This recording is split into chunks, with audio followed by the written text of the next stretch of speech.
বাংলাদেশে একের পর এক ভূমিকম্পের কারণে জনমনে আতঙ্ক সৃষ্টি হয়েছে। কারণ আপনি খেয়াল করে দেখবেন যে এই গত ২-৩ দিন ধরে প্রায় প্রতিদিনই ভূমিকম্প হচ্ছে এবং মানুষ আসলে স্বস্তিতে নেই।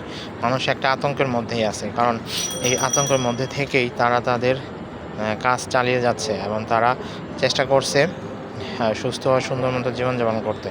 আসলে এরকম ভূমিকম্পের কারণটা কী? কারণ এরকম তো ভূমিকম্প বাংলাদেশে কখনোই হয় না। কারণ এখানে অনেক দিন ধরে প্লেট সৃষ্টি হয়েছে, বিশেষ করে বাড্ডা। যদিও আমিও বাড্ডা থাকি, বাড্ডা থাকার মধ্যেও কিন্তু আমার এক ভয় কাজ করতেছে।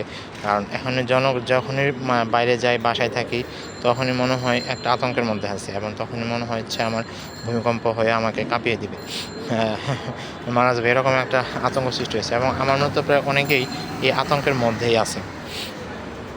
কারণ গত ২ দিন আগে দিনে প্রায় ৪-৫ বার ভূমিকম্প হয়েছে, অল্প অল্প। যদিও রিক্টার স্কেলের মাত্রা ছিল অনেক কম। অনেকে বুঝতে পেরেছে, আবার অনেকে বুঝতেও পারেনি। আমিও বুঝতে পারিনি, কিন্তু আমার ছোটো ভাই বাসায় ছিল। আমার ছোটো ভাই বুঝতে পেরেছিল যে ভূমিকম্প হইতেছিল।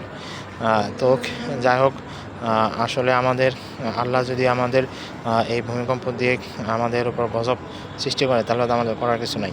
আল্লাহ হয়তো মানুষের আল্লাহর প্রতি একাগ্রতা, আগ্রহতা সব কিছু কমে গেছে। কারণ মানুষ যদি সুস্থ মতো থাকে, আল্লাহর কথা মতো চলে এবং আল্লাহর নির্দেশ অনুযায়ী মেনে চলে, তাহলে আল্লাহ গজব দেওয়ার কথা না। যাই হোক, সবাই সবার জন্য প্রার্থনা করুন, দোয়া করুন, যেন আমাদের কোনো ক্ষতি না হয়, আমরা যেন সুষ্ঠু এবং সুন্দর মতো চলাফেরা করতে পারি, সুষ্ঠু মতো আমাদের জীবনযাপন পরিচালনা করতে পারি এবং সঠিকভাবে জীবনে বেঁচে থাকতে পারি। আমাদের সব অশুভ আচরণ, সব দুর্বলতা কেটে যাক এবং আমরা সুন্দর মতো বেঁচে থাকি, এই দোয়া করি সবাই। ভালো থাকুন, সুস্থ থাকুন।